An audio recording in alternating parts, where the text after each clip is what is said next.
সেই মহান রবের দরবারে আমরা সকলে এক বাক্যে শুকরিয়া জানাবো, আলহামদুলিল্লাহ। সম্মানিত দিনী ভাই বোনেদের দরবারে আরো একবার শুকরিয়া জানাই। সাথে আসাম সরকারকে যে বার্তা দিতে যাই জনগণের উদ্দেশ্যে, যে বার্তা দিতে, এটা তাদের হয়তো পড়াশোনার মাত্রা কম থাকতে পারে।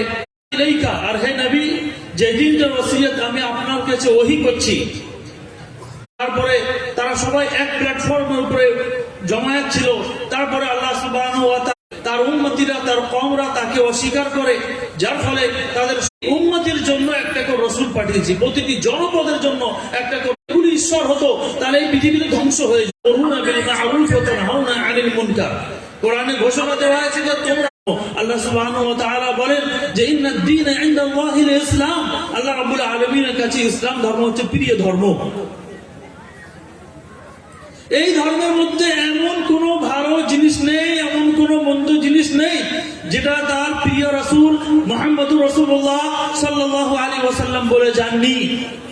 সুতরাং আমাকে আপনাকে, যারা আমরা ইসলাম ধর্মের অনুসারী বলে থাকি এবং ইসলামকে যারা আমরা ভালোবাসি, তাদেরকে মনে রাখতে হবে যে প্রিয় নবীর আদর্শ, হে নবী আমি আপনার কাছে কোরআন অবতীর্ণ করেছি, কিন্তু আমাদের প্রিয় রাসূল মুহাম্মদুর রাসূলুল্লাহ কোরআন, তিনি তো কোরআনের পরবর্তী লোকেরা, তোমরা মনে রাখো তারাকতু ফীকুম আমরাইন লাইলুহা কানাহারিহা, যার কিন্তু তারপরে তাদের সবার পরিণতি হবে জাহান্নাম, শুধুমাত্র একটি ছাড়া, ইল্লা ওয়াহিদা, শুধুমাত্র। এটা হচ্ছে সেই প্ল্যাটফর্ম যেখান থেকে কিতাব ও সুন্নাতের বাণী মুহাম্মদুর রাসূলুল্লাহ সাল্লাল্লাহু আলাইহি ওয়াসাল্লাম গ্যারান্টি দিয়েছিলেন যে যায় যখন ইসলামের শত্রুরা যুদ্ধের ময়দানে ইসলামকে পক্ষকালীন সবাই নিজেদেরকে মুসলমান বলে আখ্যায়িত করত, যে বলা হয় যে আমরা জামাতের সাথে ছিলাম, আছি। আকীদা প্রতিটি মতবাদের পেছনে কিন্তু তারাও কিন্তু দলিল দিচ্ছিল, তারা দিক বিদিক শূন্য হয়ে যায়, পরিশেষে ফিরিয়ে না। আপনারা দেখুন কতজন আমাদের হাক্ক লা ইয়াখযুরুহুম মান খাযালাহুম, হাদিস দল, আহলুল হাদিস জামাত, এটা কোনো নতুন নয়। এটা লোকদেরকে ধোঁকা দেওয়া হয় এবং তাদেরকে টার্কে হবে। আমরা যদি ইতিহাসের দিকে তাকাই এবং কিতাবাদি থেকে কিতাবাদি মোতালা করে অধ্যয়ন করে একদম কসম করে দেখিনি, সব পূর্বতন যুদ্ধ সাহাবাদের মুখ থেকে জীবনকাল পরবর্তীকালে তিনি দেখতে পেলেন মাযহাব মানে কি, তখন মাযহাব চালু করলেন, এই চিরচালিত যে প্রথা, তা আপনি চাইলে শাহ ওয়ালিউল্লাহ মুহাদ্দিস দেহলভীর বিখ্যাত বই হুজ্জাতুল বালিগা, সেই পন্থা অবলম্বন করতে হবে।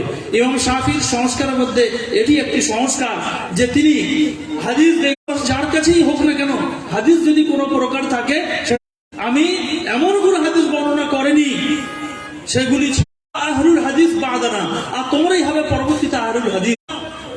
আর তিনি বলছেন যে একমাত্র সহি দ্বীন আমি পেলাম সবার কাছে, সবার মাদ্রাসাতে।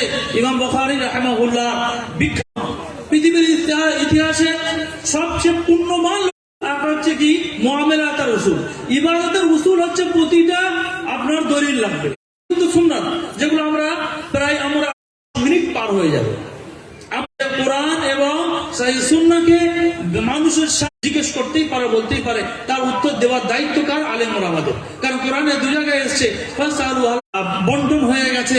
দেখবেন পুনরায় যদি আমরা এই চেষ্টা করি যে আমি আমার নিজের চেষ্টাটা করি, আমি আজ থেকে যে আমল করব সেই আমলটা যারা আছেন তারা যেন দ্বীনের প্রচারে অন্য